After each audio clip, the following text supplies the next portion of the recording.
Ninakusalimu kwa jina lipitalo majina yote. Hili sio jina la mtu awaye yote, bali ni jina la Bwana wetu Yesu Kristo. Ninakualika katika mfululizo wa masomo ya kesha la asubuhi leo, ikiwa ni Julai 16 ya mwaka wa 2026. Tuombe. Baba yetu mtakatifu uliye mbinguni, jina lako litukuzwe sana. Ninasema asante kwa ajili ya wasaa mzuri ambao umetupatia watoto wako wa kiume na wa kike tuweze kujifunza neno lako.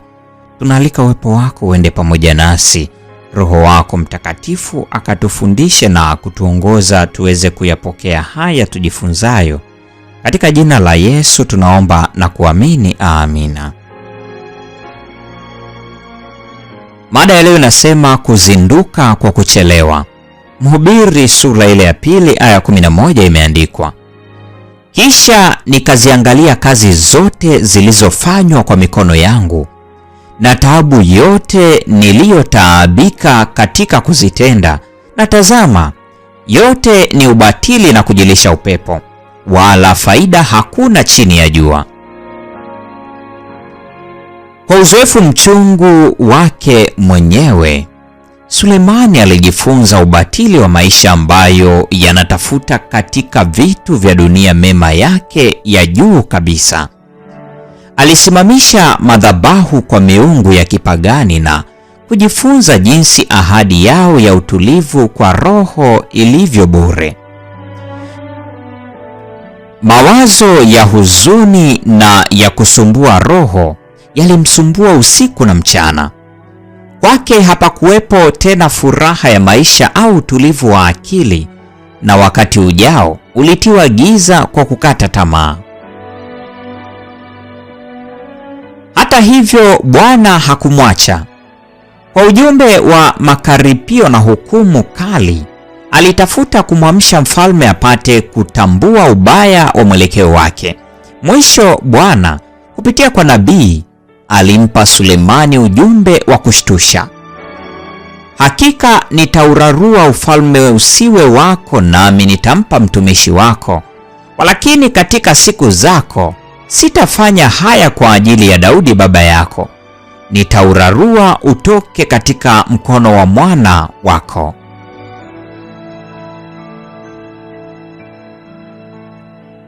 Akiamshwa kama kutoka katika ndoto na hukumu hii iliyotamkwa dhidi ya nyumba yake, Sulemani kwa dhamiri iliyohuishwa haraka alianza kuona upumbavu wake katika nuru yake halisi. Akiwa ametulizwa na mateso ya roho na akili na mwili vikiwa vimedhoofika, aligeuka akiwa amechoka na mwenye kiu kutoka katika mabirika yaliyovunjika ya dunia, apate kunywa tena kwenye chemchemi ya uzima. Hakuweza kamwe kutumaini kuepuka matokeo yenye kuharibu ya dhambi. Hakuweza kamwe kuiweka huru akili yake kutoka katika kumbukumbu zote za mwelekeo wa kujiendekeza ambao alikuwa ameufuata, lakini angejaribu kwa bidii kuwashawishi wengine wasiufuate upumbavu.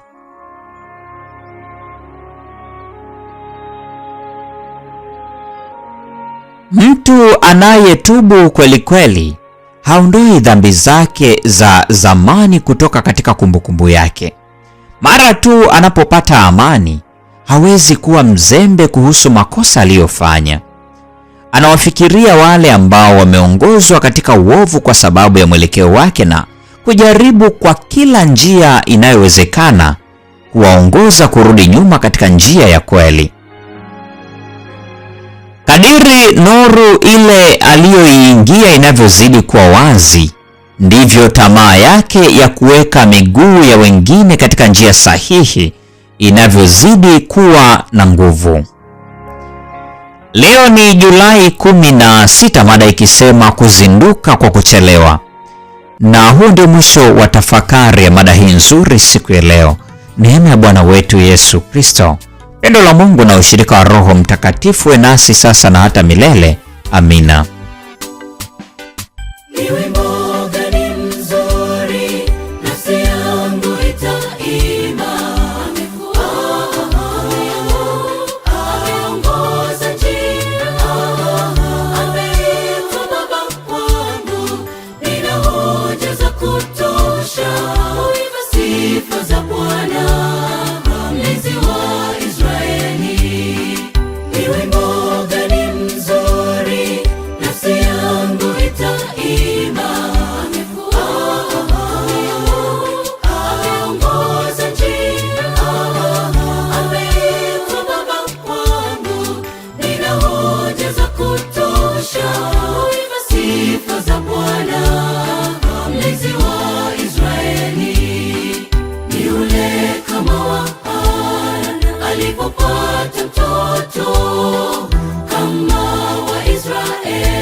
alipovunja